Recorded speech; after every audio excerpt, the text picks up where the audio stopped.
Hello aspirants and welcome again to Legacy IAS Academy. We are starting sessions which will consist of detailed explanation of the economic survey chapter wise. Now, how is it going to help you? Now see, we had come up with an overview of the economic survey.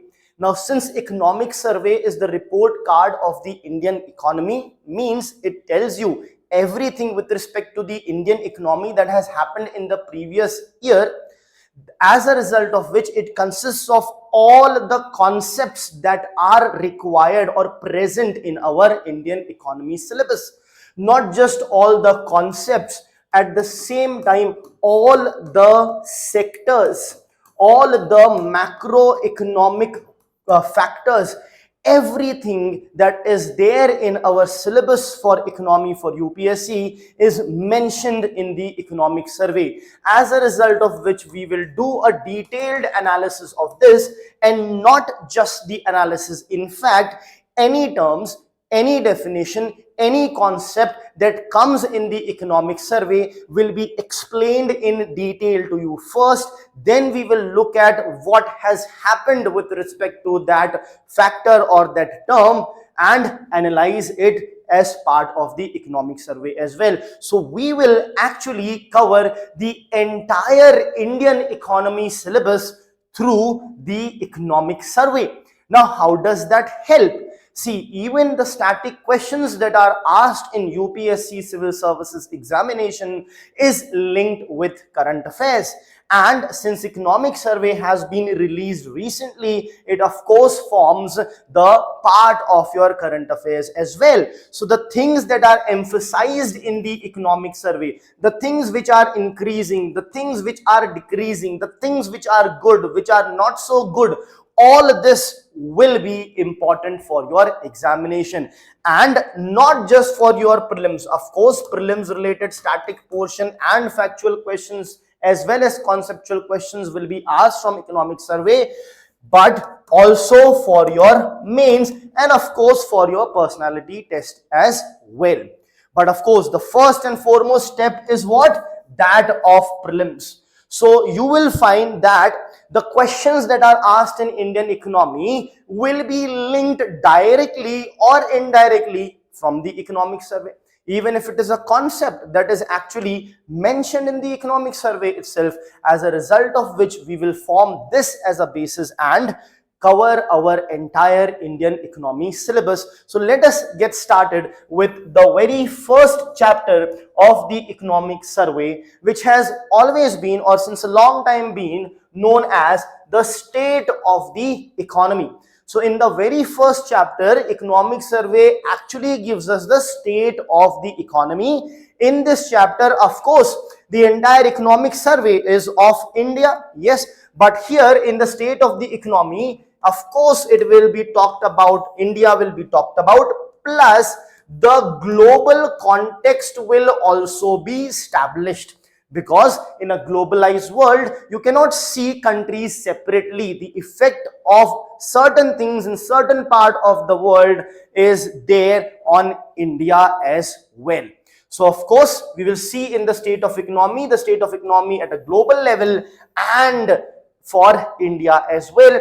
Here, the directive word here is pushing the growth frontier. Now, what does it mean? Pushing the growth frontier means we want to keep growing, but our frontier, the possibility, the potential needs to be pushed further. So we want to grow, but at a higher rate is what it is saying. So let us get started with the very first chapter. So in this chapter, the economic survey begins with giving us an overview of two most important macroeconomic factors in economy. One is the GDP growth rate and the other is inflation. So as I said, we'll be discussing the concepts as well. So what is GDP? This is gross domestic product. What is the gross domestic product? Gross means the total, product means the value of the final goods and services. And what does domestic signify? It signifies the fact that these goods and services have been produced within the boundary of India. So this becomes your limiting factor, as a result of which GDP means the total value of the final goods and services produced within the boundary of India. Now, the economic survey has divided this outlook into three sections of countries. One is AE. AE signifies here advanced economies. Then you have EMDE. This is nothing but emerging market developing economy. And then you have the global average. So in advanced economies, you will have countries like USA, Germany, etc., USA and the European Union countries, for example. And India, where will India lie? India is in EMDE, that is emerging market developing economy. And then you have the average of the world. Now, it's very important to look at the legends, that is the things that help you to read these graphs. So here it is said, now growth, remember when we are talking about growth, increase in growth, that means positive growth rate is considered to be good. If the growth rate is negative, it will not be good. So what they have done is the positive growth rate, they are identifying it with the color green, whereas the negative one, they are identifying it with the red color. So if you see anywhere reddish, you can understand it's not that good. If it's green, it is definitely good. So if you look at the advanced economies, now here the growth forecast is what they are talking about. So the growth forecast, where as a percentage, of course, so certain numbers have already come in, but the numbers, certain numbers are yet to come in, but all of them are given in percentages. So we have here for advanced economy, the growth rate is 1.9. It is reducing. It is becoming 1. It has become 1.4.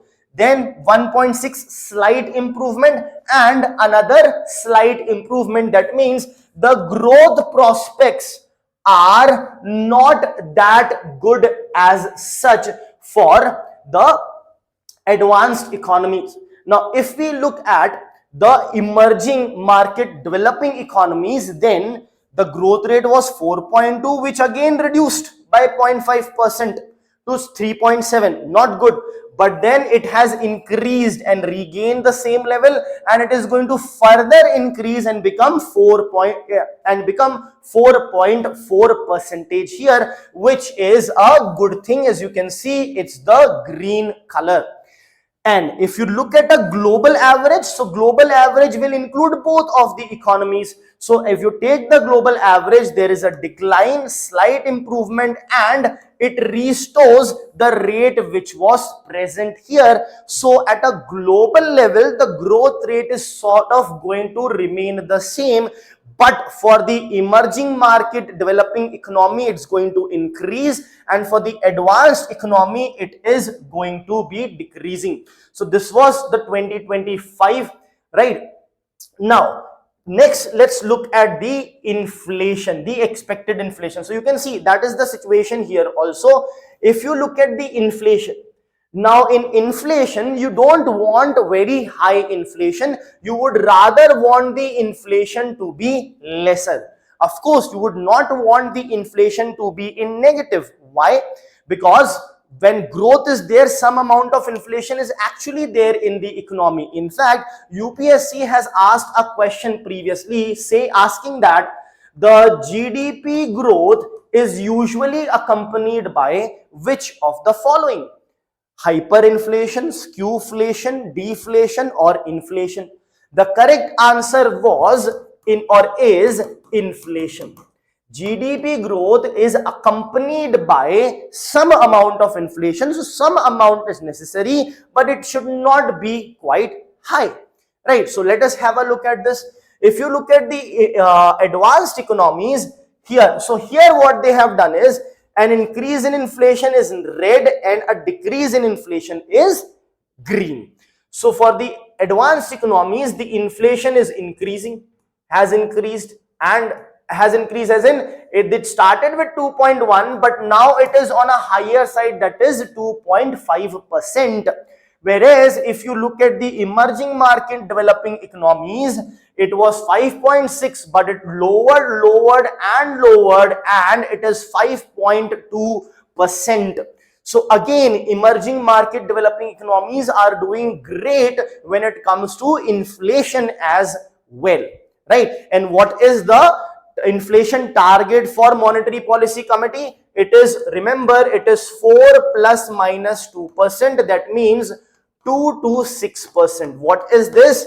This is the inflation targeting that Monetary Policy Committee has to do. They have to ensure that inflation in India, which inflation? Based on CPI combined, Consumer Price Index is used to calculate inflation using CPI combined, which is nothing but a headline inflation. We will see this concept of headline inflation going forward. It should not be less than 2% or more than 6%. It should be between 2 to 6%. So the emerging market developing economy is probably hitting the sweet spot, I hope. But of course, it's for all the other economies as well. This is specifically for India. But yes, the emerging market developing economies are doing well with respect to the inflation. Why? Because they are reducing it as such, right? However, one point to be noted is that advanced economies already have inflation on the lower side. Let's move ahead. Now, let us see the policy rates. The policy rates in the emerging market and developing economies, and the policy rates in the advanced economies. Now, what are the policy rates? Now, every country has their central bank. India has, so we will talk in context of India. So we have RBI as our central bank, right? Now there is a monetary policy that has been formed which comes up with the policy rates. What are these policy rates? The most important policy rate is basically the repo rate. The repo rate. Now what is this repo rate? It is the rate at which the RBI lends money to whom? To the scheduled commercial banks. For how long? For short term. And do they keep any collateral? Yes, against approved securities. So it is the rate at which the RBI gives money to the scheduled commercial bank for short term against approved securities. That means there will be a requirement for the collateral and it is given for a short term. Please remember this.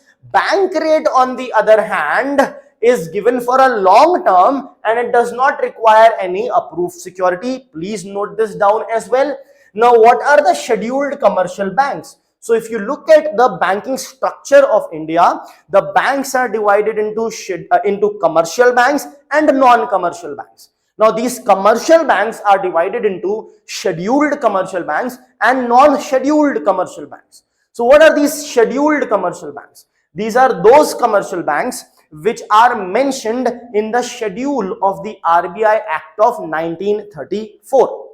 Now, if you talk about specifically which schedule, it is the second schedule of the RBI Act of 1934. Now, why are they mentioned in the schedule? Because they are big in size, their market capitalization is more, as a result of which they are more important, hence mentioned in the schedule of the RBI Act of 1934. So this is the policy rate. Now let us look at what is happening to the policy rate. So as far as emerging market developing economies are concerned, they have taken China, Indonesia, Korea, Mexico, and of course India as well. So we can see that the policy rate for Mexico was quite high, but it has also declined. For China, it was quite low and it has slightly declined as well. For Korea, it was already low and there is again a slight decline. If you look at Indonesia, there have been ups and downs, but again, it has declined if you compare it from January 2023 to December 2025. Now, let us look at India's policy rate. So India's Monetary Policy Committee kept the repo rate unchanged for a considerable point of time. So right from around January 2023 to around September, or you can say February 2025, the repo rates were unchanged. It's a straight line. But subsequent to which the Monetary Policy Committee reduced the rate by 0.25%, then another 0.25%, then by 0.5%, then they kept it unchanged, then they reduced by another 0.25%. So overall, they have reduced the rate by a total of 1.25% in around about a year's time. Right? So you can see that there is a drop, then bigger drop, and then constant, then another drop. So this is what has happened. The policy rates in emerging market developing economies has gone down, specifically in India as well. Let us look at what has happened in advanced economies.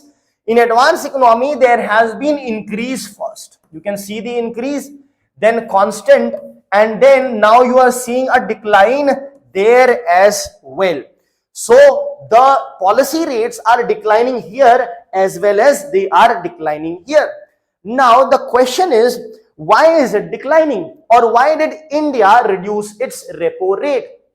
See, if the government or the central bank wants to facilitate growth, it reduces the repo rate in order to ensure that the growth increases. Now, how are these two things linked?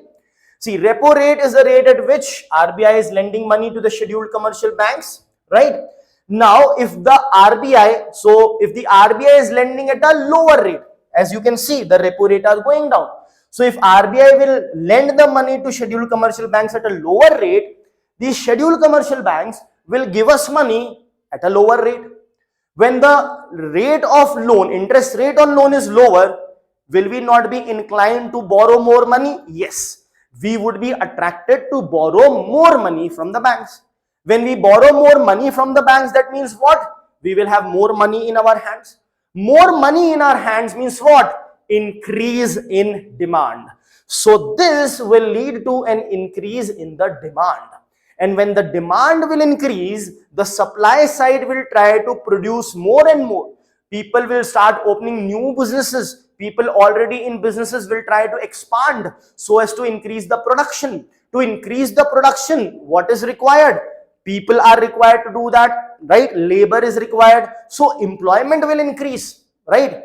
When employment increases, that means what? People who were not having money previously are now having money, which will lead to further increase in demand, and the same cycle is going to continue, leading to increase in the GDP, that is gross domestic product. So that is the idea. Even the advanced economies want increase in the GDP, and of course even the emerging market economies want the increase in the GDP. Now, does that mean you simply keep on reducing it? No, it doesn't work that way, because there is another side of the coin. The other side is lowering of the repo rate may lead to inflation also. When the demand increases and the supply side is not able to provide, inflation will be there in the economy. So it's a trade-off. You need to balance both inflation and growth. Keeping them in mind, you need to proceed with deciding what the policy rate needs to be. I hope that's clear. Let's move on to the next one. Now, this is the primary deficit that is being talked about. In major economies, it is higher than the pre-pandemic levels. So what this graph is going to tell us is that presently the primary deficit in the major economy is higher than what it was pre-pandemic. So that also sort of shows us the impact pandemic has had on the economies, and which sort of still continues, which is evident by this. And this graph is about the sovereign 10-year bond yields of major economies. Right, so let us have a look at them. So this is 2015 to 19. This is pre-pandemic period. This is during the pandemic, and this is post-pandemic period.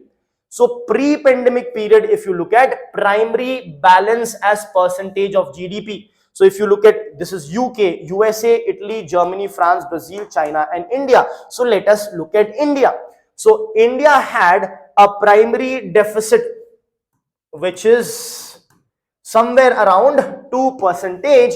Now during the pandemic, the primary deficit of all the economies increased, right? So it increased for India as well. But if you look at India, India's primary deficit in 2025 is lesser than India's primary deficit pre-pandemic era. So you can see this is India's primary deficit, right? So this is basically the difference between India's primary deficit now versus India's primary deficit pre-pandemic. So India's primary deficit has reduced right now as compared to pre-pandemic. But if you look at UK, what has happened? Theirs has increased. USA, theirs has increased, right? If you look at France, theirs has also increased. If you look at China, China's has also increased. So a lot of countries primary deficit has increased, but India has managed to lower its primary deficit as compared to the pre-pandemic era. Now what is this primary deficit? To understand the primary deficit, I'll explain two more deficit before that. So one is your budget deficit. Budget deficit, you can note this down as well. Budget deficit is nothing but the total expenditure minus the total revenue. So whatever expenditure you're doing, subtract from it the revenue. If you are spending more than how much you are earning, so some amount will still be left. That will be your budget deficit. But this budget deficit does not give the right number to us, right? Why it?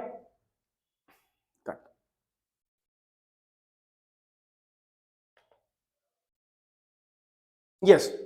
So to understand the primary deficit, first we'll understand two other deficit, that is budget deficit and fiscal deficit. So let's talk about budget deficit first. You may please write it down as well. These concepts are really important. Budget deficit is nothing but total expenditure minus total receipt. So it simply says how much you're spending minus how much you're earning. Now this is what budget deficit is, but it does not give a clear picture. Why? Because this total receipt also includes the receipt that the government has on account of loans through borrowings. But if you are borrowing a huge amount and saying that I have zero budget deficit, it will not give the real health of the economy. That is why we come up with the concept of fiscal deficit.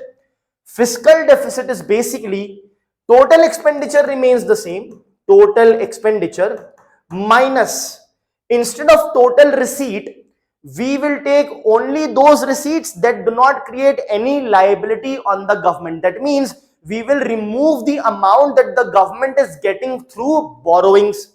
So total receipt is revenue receipt plus capital receipt. So revenue receipt does not create any liability, so we will have the entire revenue receipt. But in capital receipt, either the asset reduces or liability increases. So the capital receipt which increases the liability, which is nothing but borrowing or taking loans, is known as debt creating capital receipt.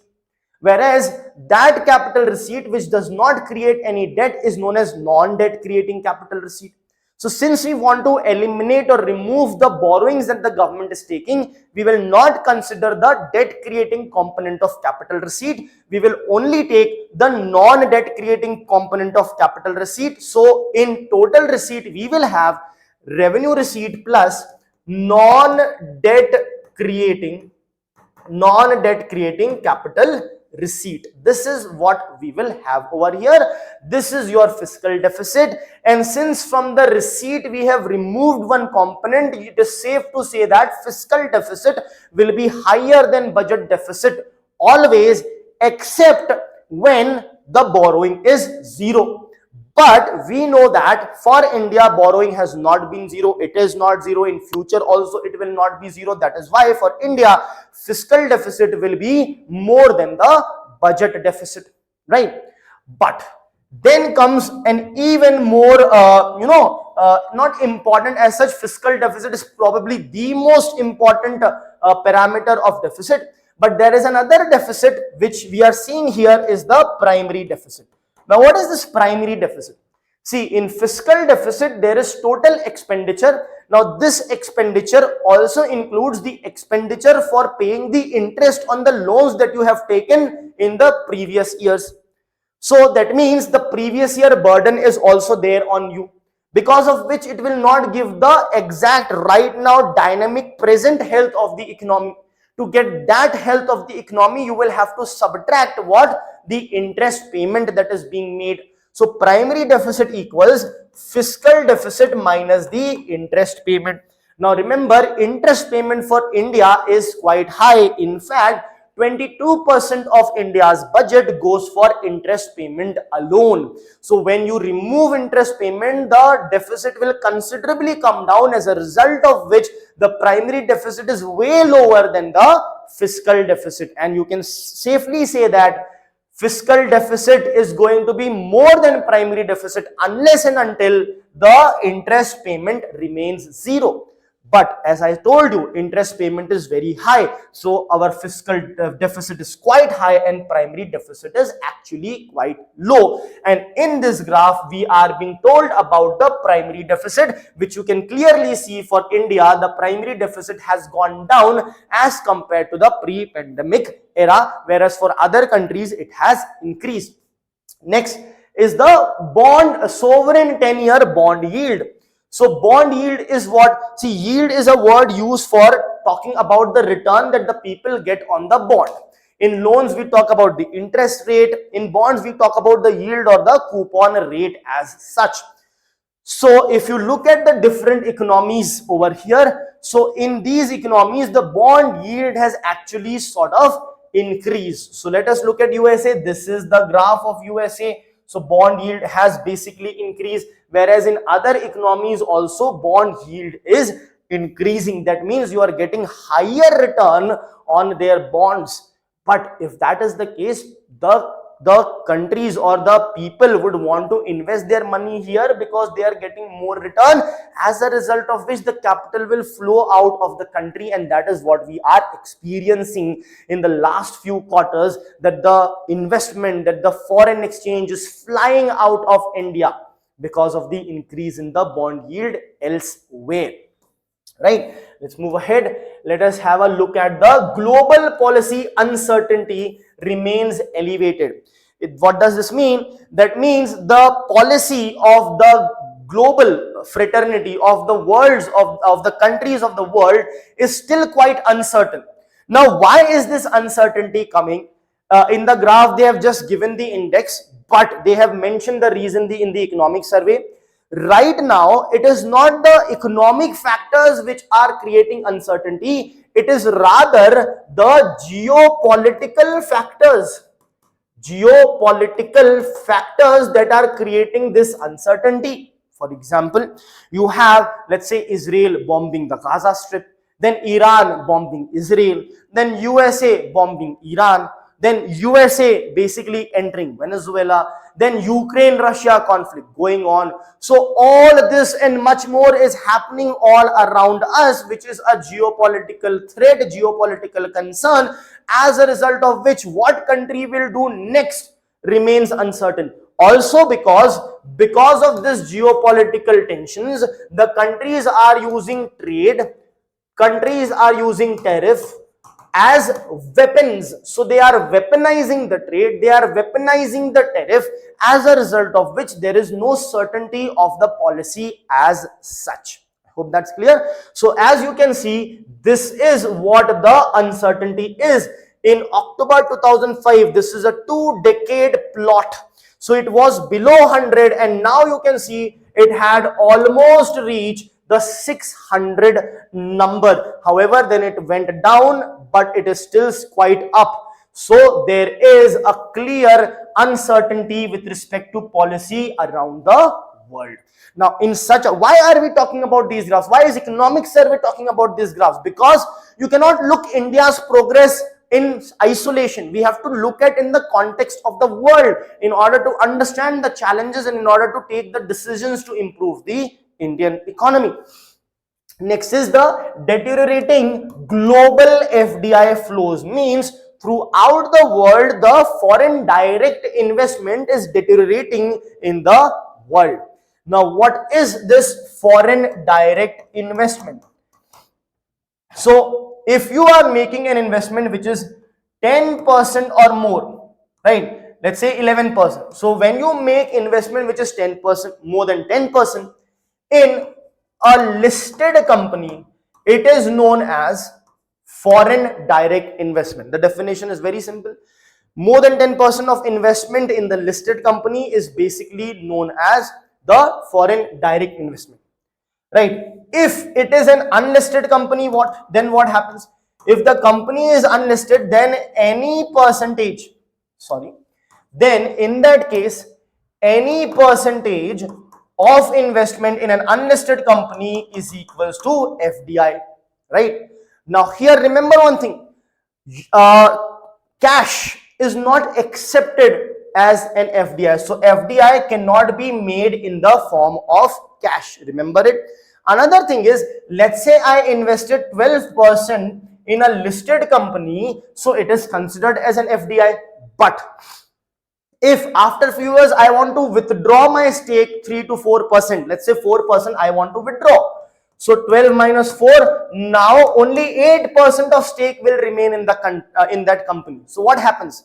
Does it still remain FDI? Yes, it will still remain an FDI. That means once an FDI, always an FDI. If the money came in as an FDI, it will always remain as an FDI even if you lower your stake in that particular company. And remember, cash is basically not allowed in the form of FDI. So let us look at the deteriorating FDI flow in the economies of the world. So this is 2023 and this is 2024. So you can see in the world it has declined. It is these are developing economies, again a decline. Europe decline. North America is one where it is improving. Now if you talk about developing, this is developed economies. If you talk about developing economies, it's almost the same. In Asia there is slight decline, but almost the same, but slight decline. So where is it increasing? It has increased slightly in Africa. It has increased in North America. So this is what is happening. In North America it is increasing, but in the rest of the world majorly the FDIs are going down. I hope that's clear. Now let's move ahead. So we have seen a lot with respect to the world economies as well. Now let's focus back specifically on India. So let's talk about the real growth year on year. Means year on year means previous year versus this year, or first half of the previous year versus first half of this year. That's year on year. So year on year is, this is financial year 2025 and financial year 2026. Now financial year 25 basically means 20, what does it mean? It means 2024 25, and this is 2025 26. So now the budget has come actually for financial year 27, that means 26 27. So this is 24 25 and 25 26. This is basically the different sectors of the economy. So how many sectors do we have? Generally there are three major sectors: the primary sector, the secondary sector, and the tertiary sector. Primary sector deals with the exploitation of natural resources for the output. Secondary sector generally processes the output of the primary sector is processed in the industries. It is also known as the industrial sector. And the tertiary sector is the services sector, where goods are not produced but services are produced. What's the difference between goods and services? Goods are tangible. Tangible means you can touch them, see them, feel them. They are tangible.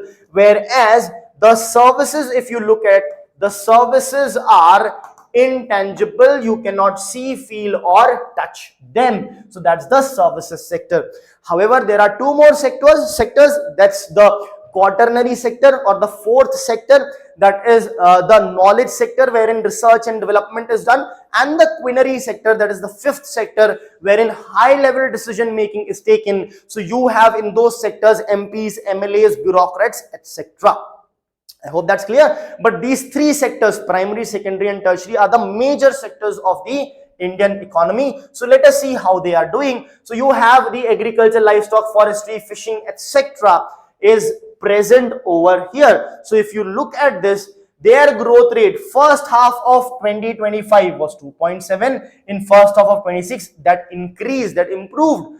But if you look at the overall growth rate in financial year 2025 was 4.6, whereas in financial year 26 it is going down. Now remember, the 4.6% or 4.5% is a really good growth rate for the agriculture, because the land is limited, it is not going to expand quite a lot, and India also does not have prevalence of genetically modified crops as such. The only GM crop that we have is BT cotton, right? So those kind of things are present, as a result of which, and of course the limited nature of land, so the growth rate is quite limited in agriculture sector. Now if you look at industries, you have mining, manufacturing, electricity, water supply, other utility services, construction, etc. So 6.1 was the first half of 25, whereas first half of 26 we did exceptionally well. So the overall of financial year 25 was 5.9, but in financial year 26 we are doing well. So in agriculture there is a decline, but in the industries there is an improvement. Now you don't have to as such look at each and every separate sub-sector as such. If you talk about services, India's growth driver has majorly been the services sector, which is evident here as well. So services was growing at 7, and in the first half of 26, 9.3. Overall growth rate has been 7.2 in financial year 25, and in financial year 2026, that means 25-26, it is estimated to grow at 9.1%. So our economy or economic growth is driven by what? It is driven by service sector, but of course the industries are also doing quite good, but it's the service sector which is above our overall growth rate. So service sector is actually helping us here. Let's move ahead. Let's talk about the growth in PFCE.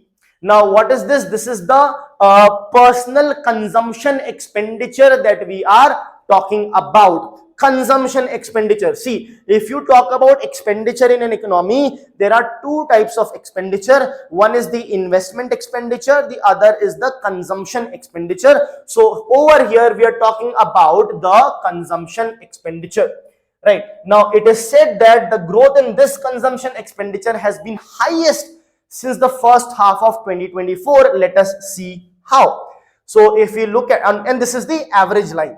Actually, let us have a look. So if you look at first half of the financial year 2024, it was the growth rate. This is constant price, percentage constant price. So it is around 4.5%. Then it grew, there is a slight decline, but this is the first and second half total. In the first half of 2026, it is said to be 7.5%.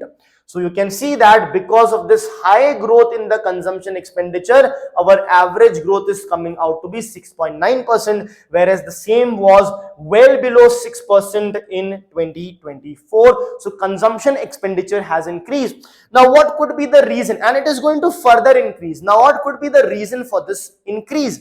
There are three reasons in fact. See, the per capita income of people are increasing. Our per capita income is not that high, but it is increasing, and since it's increasing at a lower level, from lower level of income, when the income increases, you increase your consumption expenditure. When you become quite well to do and your basic needs are met, then you might think of investment. So India being low purchasing power economy, low per capita economy, increase in income leads to huge amount of increase in consumption expenditure and not the investment expenditure. I hope that's clear.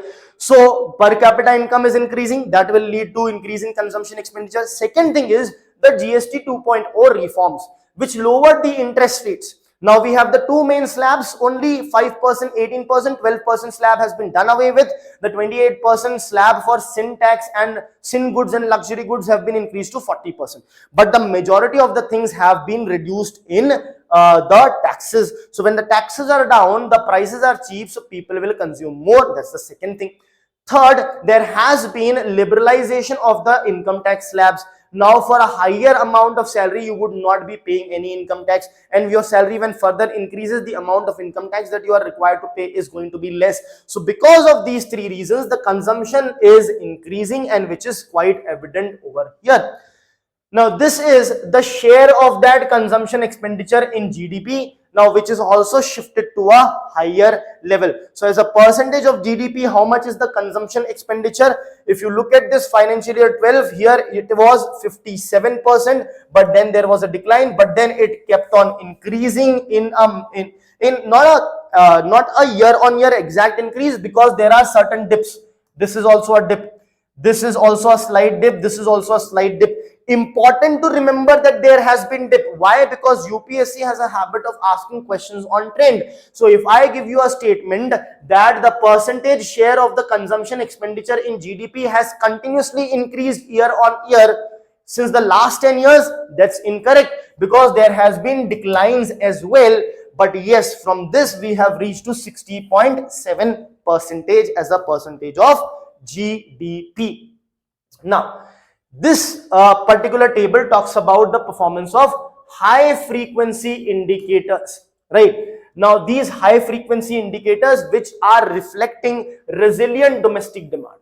See, even this year, when the economic survey is saying that the growth rate will be 6.8 to 7.2% in the coming financial year, the main driver of that growth rate is going to be the domestic demand. Now, how do we estimate that domestic demand is actually increasing? Using these factors. These are some of the factors. So, if you look at the UPI transactions, so here it is again, this is year on year growth in percentage. So, year on year growth in percentage for Q1 of financial year 26 in UPI transaction 33%. So, very high percentage, 33.3, 33, 28.7. So that is a real high increase that we are talking about. FMCG volume sales. FMCG is fast moving consumer goods. They have also increased, right? Passenger vehicle sales have been down in Q2 of financial year 26. There was a reason. I'll tell you that. See, the GST 2.0 was supposed to kick in on 23rd September 2025, right? Now, before that, when the news was public that it is about to reduce, people did not purchase. The purchase sort of was lesser because the GST is going to decline. So, we will all purchase after 23rd September 2025. So, after that, you will see that there is a considerable growth, right? But before that, there is also a decline. Domestic air passengers, so there has been a decline. An unfortunate event also took place, as we all know, right? As a result of which a lot of flights subsequent to which was quite empty as well, because these kind of events scare the people as well. But then later on the things resume to normal, and we can see that there has been then growth in the domestic passenger carriers. Then FMCG sale with respect to rural India has been quite good as well. Two-wheeler vehicle sale, again you will see a slight decline, but again GST kicks in, there is an increase. Same is the case with three-wheeler vehicle sales, it has increased. Tractor sales, it has increased. So all these sales have increased, which showcases huge domestic demand. Next is the growth in GFCF remains robust. This is basically gross capital formation.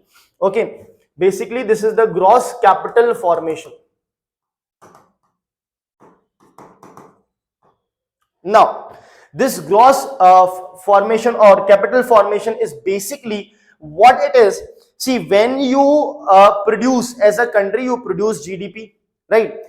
Now, let's say a country's GDP is 100, So what is this gross capital formation, right? Out of this 100, if your GDP is 100, out of this 100, how much of the percentage of this GDP is used back again to grow the GDP further, right? How much is used back again? How much is used for more capital expenditure, more formation of capital equipment, more investment, so that more and more GDP can increase? For example, let's say you have a business and the business generates a revenue of 1 crore rupees. Now, do you utilize all the entire amount for the growth of your business, or do you take some amount outside and consume that? So the amount you reinvest for your further growth of business is going to be nothing but the gross capital formation, and that is what it signifies. So it is given in terms of percentage, of GDP. So our gross capital formation, you can see, was higher. Of course, here it has declined, but again it is slightly increasing, and in first half of financial year 26 it is 7.6%, an average of 7.1. So it has remained robust. Of course, there is not a considerable increase, but also there is not a considerable decline as well. It has sort of stabilized, it has become robust, which is a good thing. We will have to further improve it so that our GDP keeps on improving. Next is the GFCF contribution to GDP, which remains steady. How much it has contributed to the GDP? So in financial year 12, it was contributing round about 35%, which of course went down considerably. If you can see in this COVID year, it was quite less, around 30%. But now again, you can see that there is an increase of GFCF as a percentage of GDP is back on track, right? So we have sort of certain things that are going down is sort of coming back to its place. But yes, over a period of such a long period of almost 1.5 decade, there was a decline. But if you look at from this point onwards, right, if you look at this particular thing, so slight decline, but then there has been an increase as well. So one thing you should remember for your exam, that it has not seen a consistent increase or a consistent decline in the last 10-15 years, right? Next is again high frequency indicators, which signals investment momentum. So let us look at investment momentum. What all will signal investment momentum? For example, the capital or the loans that is being given. So first is non-food bank credit, the credit given for non-food related things. So that has, as you can see, has increased. IIP capital goods, index of industrial productions capital goods.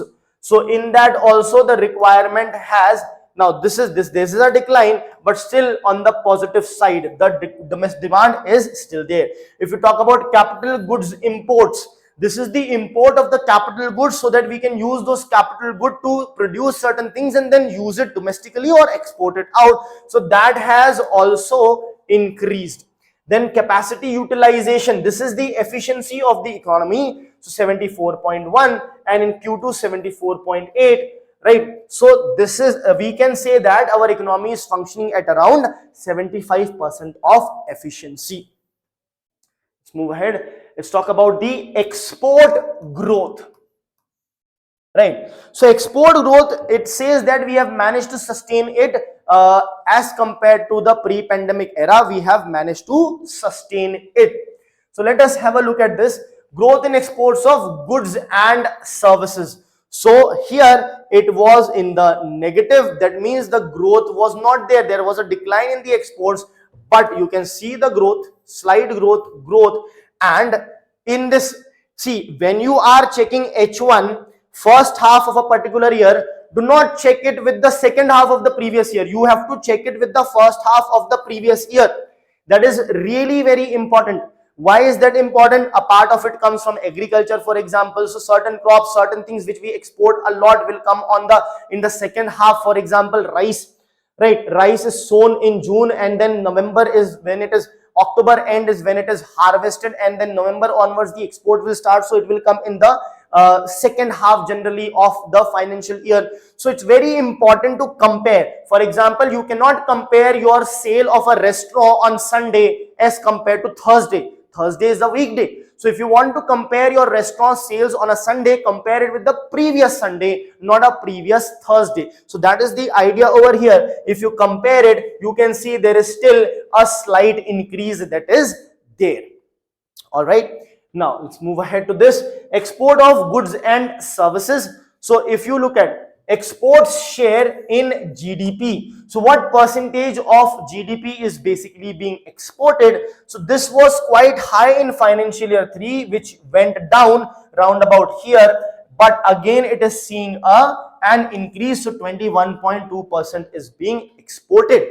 Now it does not, a decline need not necessarily be that bad, considering the fact that there is slowdown in the global economy. There are tariffs that are being imposed by the countries, and at the same time domestic demand is increasing, so we have to cater to the domestic demand as well. So we need to take all those things into context.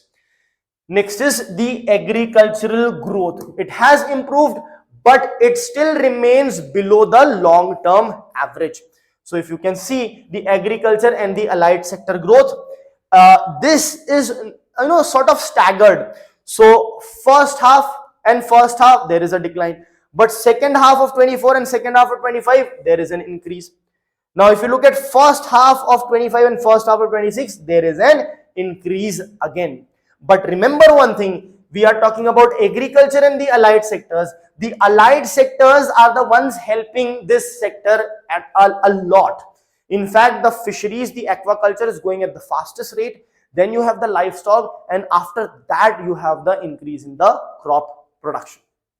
Now here is the volatile crop growth.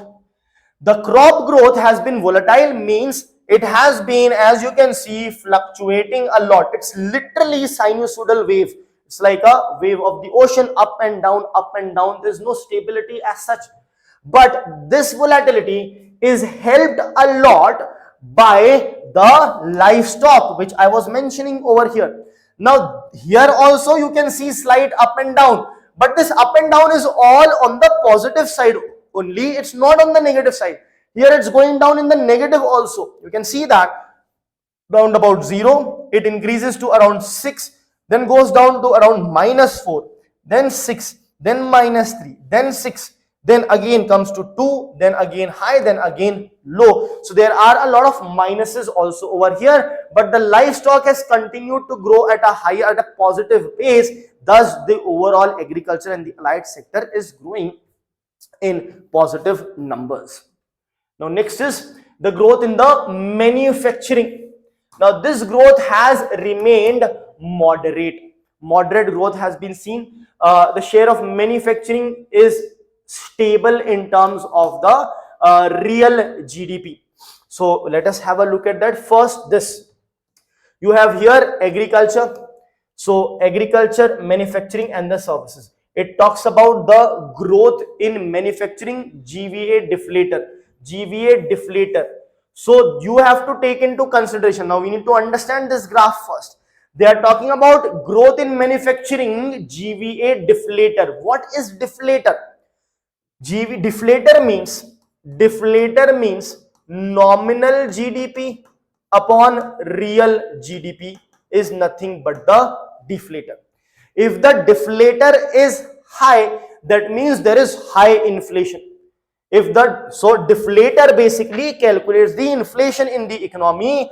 Higher deflator means higher inflation. I hope that is clear. So now let us have a look at the agriculture. So in agriculture you can see the index is quite high, so the deflator is going to be quite high.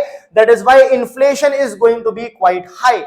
Whereas in the manufacturing sector, if you look at, the deflator is quite less, so the inflation is quite less, and services sector lies somewhere in between. That is why when India was facing the problem, in fact in 2025, I think, yes, 2025 mains, there has been a question. What was that question? It asked, what are the reasons of persistent food inflation in India?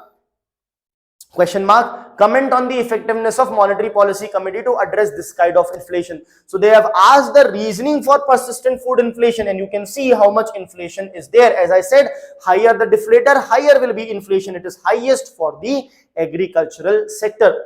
Then this is share of manufacturing in real terms. So you have manufacturing in share in the real GDP and manufacturing share in the nominal GDP. Right? In nominal GDP it is less. Why? Because the inflation here is less. So when you say nominal, it has the impact of inflation. Since inflation is less, the percentage of share in nominal would be lesser, and percentage share in the real is actually higher over here. Now, this is again quite important.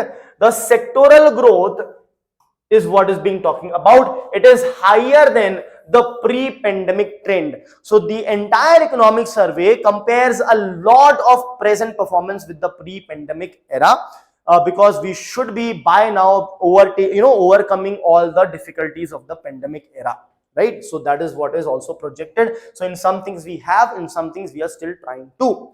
So you have the financial year 16 to 20, that is pre-pandemic. Then you have first half of 25 and first half of 26. Why we are taking first half, not entire? So as to compare it with the first half of 26, we will get a good picture. So you can see that industries growth, mining growth, but financial year 26 it has gone down. Manufacturing decline, but then again there is a growth. This electricity, gas, water supply has gone down. Construction went up, but again decline. But if you talk about, their heading talks about comparison with pre-pandemic trends. So let us compare it with pre-pandemic trend. It is higher. This is lower, but this is again higher. This is lower, but this is again higher. So a lot of the sectors are on the higher side as compared to the pre-pandemic. Is that clear? But some of the sectors are still not doing well, like mining and quarrying, and you have the electricity, water supply, etc.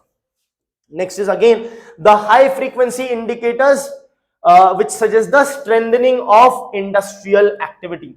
See, to understand whether the industrial activity or production is increasing or not, there are certain indicators. The first is the e-way bill generation. Now, what is an e-way bill? You need to have, if you are transporting goods worth 10,000 rupees or more and transporting it for more than 50 kilometers, then you need an e-way bill.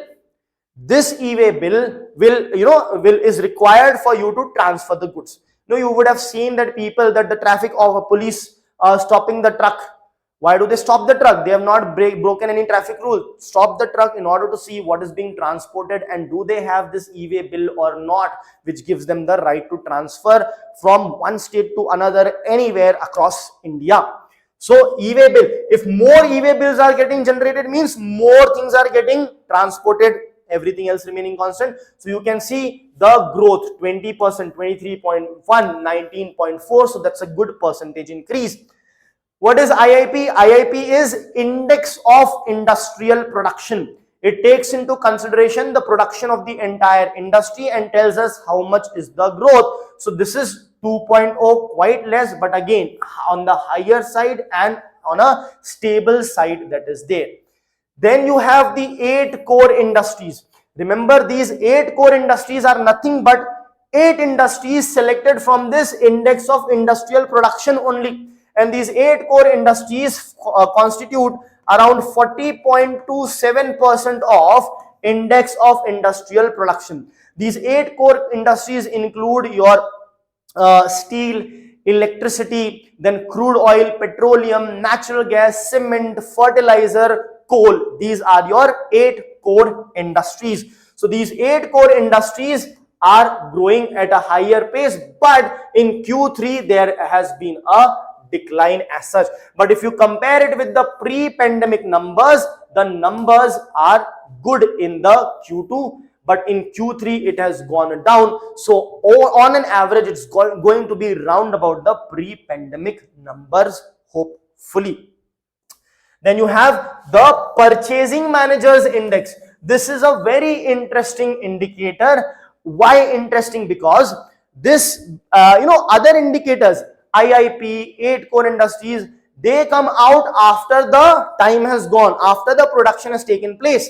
So for this month it will come out in the next month, for this year it will come out in the next year, but the purchasing managers index comes out before. So for the month of March it will be released in February. So it is sort of an estimate in which the purchasing managers index is brought for the manufacturing sector separately and services sector separately, wherein the purchasing managers of the top 500 firms are questioned, are surveyed in order to understand how much they have procured, so as to understand how much will be the production. So this gives an estimate. So the estimate is around 58.1. This score of 58.1 is out of 100, which has increased, but there is a decline. However, as compared to the pre-pandemic era, it is on the higher side. If you talk about the construction, steel, cement, infra related thing are also increasing nicely. In fact, the cement production you can see is quite high in Q3 of financial year 26.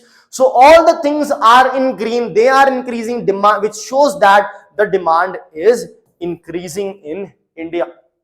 Next is the sectoral growth in H1 of financial year 26. Of course, this is also higher than the pre-pandemic. So in a lot of things we have overcome the pre-pandemic or overtaken the pre-pandemic growth rate. So this is pre-pandemic, this is H1 of financial year 25, this is H1 of 26. So you can see overcome the pre-pandemic. Here also we have overcome, here also we have overcome. One thing which is related to trade, hotels, transport involves the tourism sector. So we are doing well as compared to the H1 of 25, but we are yet to do slightly more we have to do in order to reach the pre-pandemic era. Okay, let's move ahead with the next one. HFI indicators to point to continuation of momentum in services activity. Again, PMI services, the purchasing managers index that we have seen, as I said, it is brought out for services also. So here we are talking about the services. In services, it's even higher, and it is much higher than the pre-pandemic. Port traffic, air cargo, railway, hotel occupancy. So if you talk about port cargo, again, this is higher than this. Q3 is higher than pre-pandemic. Then railway traffic, freight traffic is also higher than pandemic. One thing that has reached negative was the hotel occupancy rate, which was negative, which was at a lower end, but again it is slightly more than the pre-pandemic era. So all the numbers of Q3 financial year 26 is higher. If you make an average of it, then all of them will be on the higher side. Except for this, there is a possibility that when the final quarter also comes, the hotel occupancy rate might still be slightly lower than the pre-pandemic era. Now this, again, very, very important. I believe a direct question can be asked directly from this, asking which of the following best describes nowcast, or nowcast method is used for what? So what is this graph all about? Here it's the actual and predicted GDP growth rate, GDP growth. Now we predict, when it actually happens we get the actual numbers, but before that we predict. Now to predict we use certain methods. So the government is using nowcasting model for predicting the GDP, and this economic survey shows us that this nowcasting method has been quite accurate in predicting the GDP. Right, so let us have a look. Now actual is in blue and sample prediction is in orangish color. So this is the actual, this is the estimation or prediction that was there. So you can see they are very neck to neck. There is some difference here, some difference here, but if you can see, they are almost overlapping here, almost overlapping here.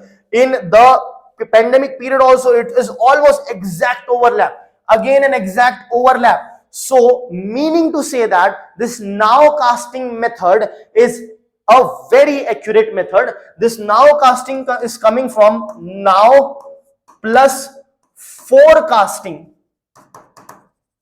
is equal to nowcasting, right? So how does this method work? So in this method, now plus forecasting, forecasting means estimating. So now plus forecasting, they have named it as now costing model. Now means what? This model takes in all the data which is presently available right now at this moment, the purchasing managers index, the IIP, the consumption, the transactions, anything that is happening. It uses all that and based upon the previous trend of these parameters tries to estimate dynamically the growth of the economy. So the more details as such may not be required. What can be asked is, what is nowcast, right? It can be asked. So nowcast is basically a forecasting model that the government is using. Now plus forecasting equals to nowcast. Next is the trend in the CPI inflation. CPI is basically the consumer price index, right? So consumer price index, now this inflation was a huge issue 2 years back, even up to last year, but now it has gone down considerably, and that is exactly what we will see here. So here, before that, we have to understand the concept of headline inflation and core inflation.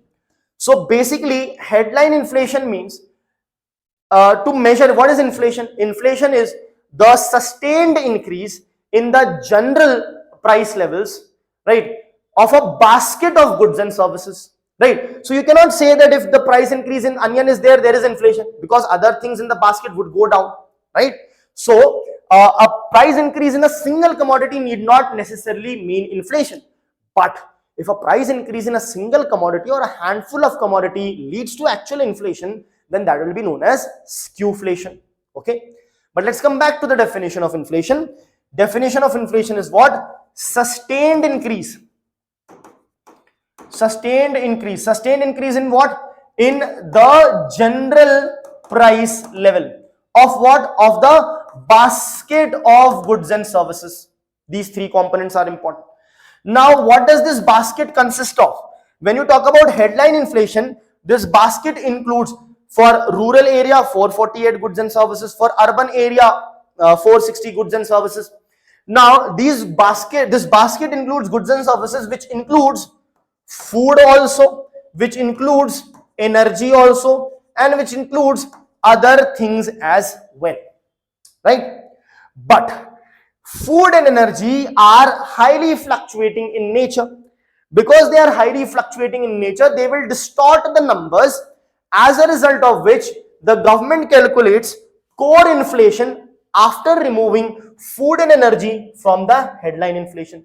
Therefore, core inflation is going to be equal to headline inflation minus food and energy. Is that clear? So your core inflation, the word is core, so you may think core, food and energy are core, so it will include that. No, core here means the things which are the core things which do not fluctuate a lot are the core things that is here.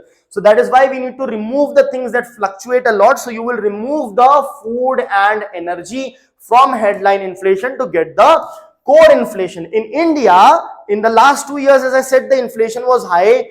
The core inflation was still low. It was the headline inflation that was high. Why? Because of the inflation in the food. So let us see. Now every type of inflation is actually down. So this is your financial year 23, 24, 25 and up to date financial year 26. So from headline inflation from 6.7%, as I said, this was on the higher side. You can see that this is lesser than this. So we brought this down to 1.7. But now what am I saying? That all the inflations are down. So if you look at consumer price food index, it increased even more, but even that is down. Now it's minus. In fact, core inflation also has declined. The core inflation excluding gold and silver, it further excludes gold and silver because gold and silver have also seen a lot of disruptions, a lot of surge in prices. So again, this is also down. So our inflation situation is quite good. Next is the declining sovereign bond yield in the USA. Now, of course, we have seen one graph in which there is bond yield is increasing. But if you look for a longer time period, the last 8 years, then the bond yield has actually declined. Since we looked at only this, so you can see that there is an increase. But if you look at from a longer duration, you can see that there has been a decline. Now, because of this decline, what has happened is there has been lower risk premium. I'll explain that. See, what happens is if the yield is declining, that means you're getting less return in USA. So the people or the money would want to be invested in the other parts of the world, India being one of them. That is the importance of this. Next, sectoral deployment of credit by scheduled commercial banks.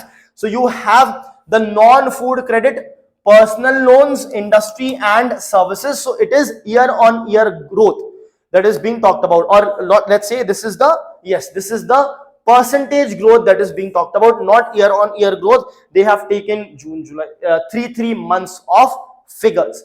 So if you look at personal loans, it increased, it has gone down and stabilized, and same is the case with other things as well. Services, you look at non-food loans, or even if you look at the industrial loans, did not increase as such and have been stable since a long time over here.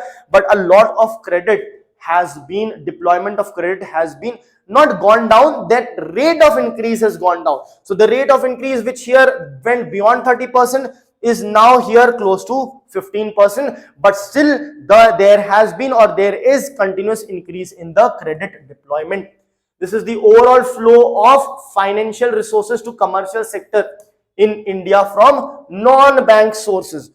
What are non-bank sources? NBFC, non-banking financial company, can be a non-bank source. But here we are specifically talking about the financial market. For example, there are different instruments through which borrowing is done.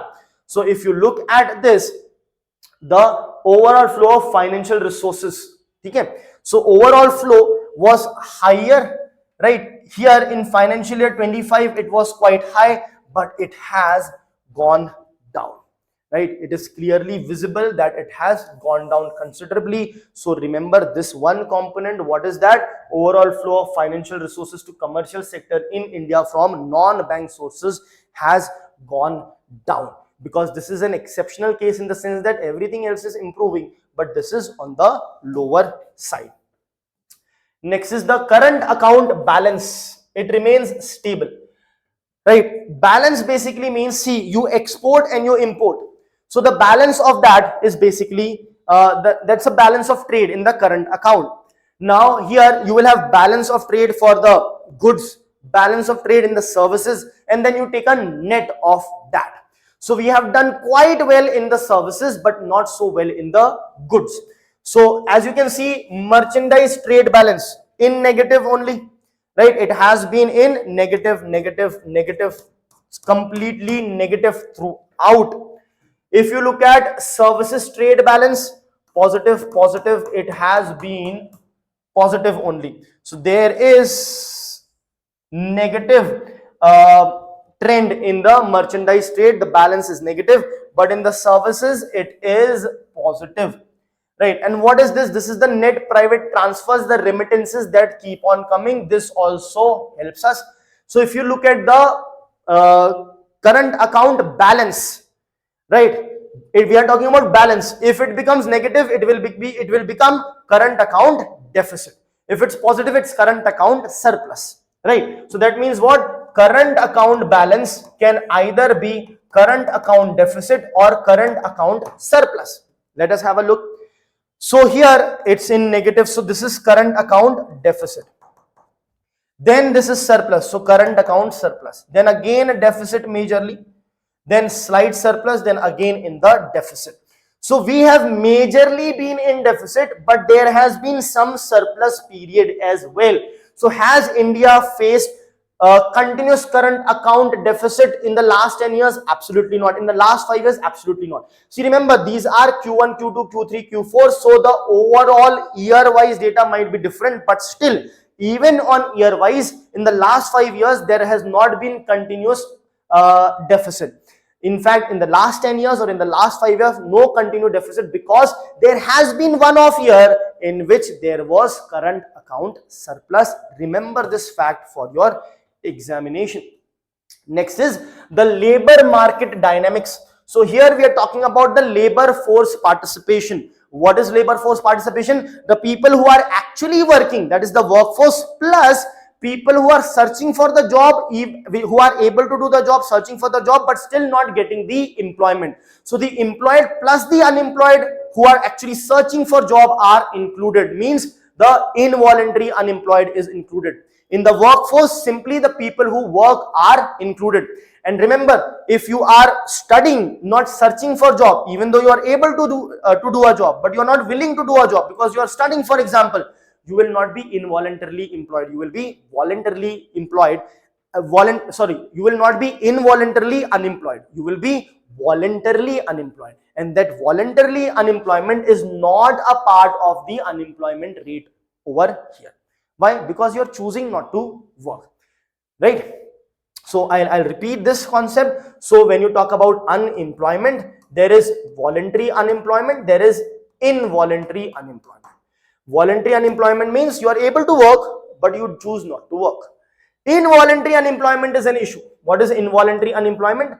Situation wherein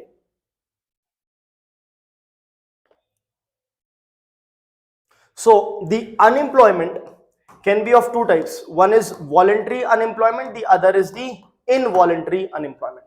Now, voluntary unemployment is a situation wherein you are able to work, but you're not willing to work. So, government will not include you in their unemployment rate data. Involuntary unemployment is the unemployment which is quite important for us, because here you are able to work, willing to work, looking for a job, but still you are not getting the job. So involuntary unemployment is what this unemployment rate talks about. Now there is another concept, labor force and workforce. Workforce simply consists of the people who are working. Labor force consists of workforce plus those people who want to work, are able to work, looking for job, but still not getting the job. That is why this labor force minus the workforce gives you the unemployment. That is why if you want a percentage of unemployment, then labor force minus the workforce divided by the labor force will give you the, and you multiply it with 100, of course, you multiply it by 100 will give you the unemployment rate. Remember these concepts. So let us look at the labor force participation. So labor force participation has increased.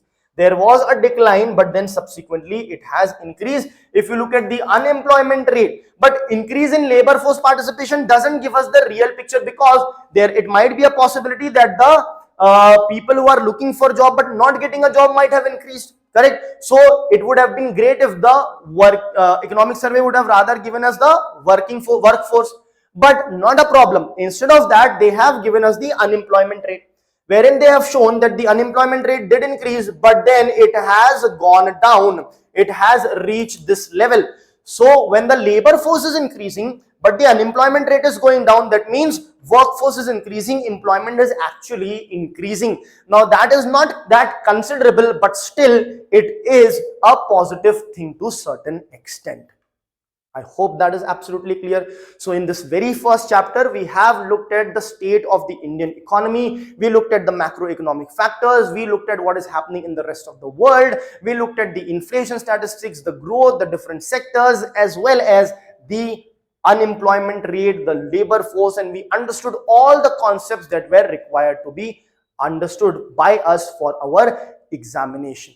So that's about it for the first chapter. See you again in chapter 2 of the economic survey, with the help of which we will cover the entire Indian economy syllabus. Thank you.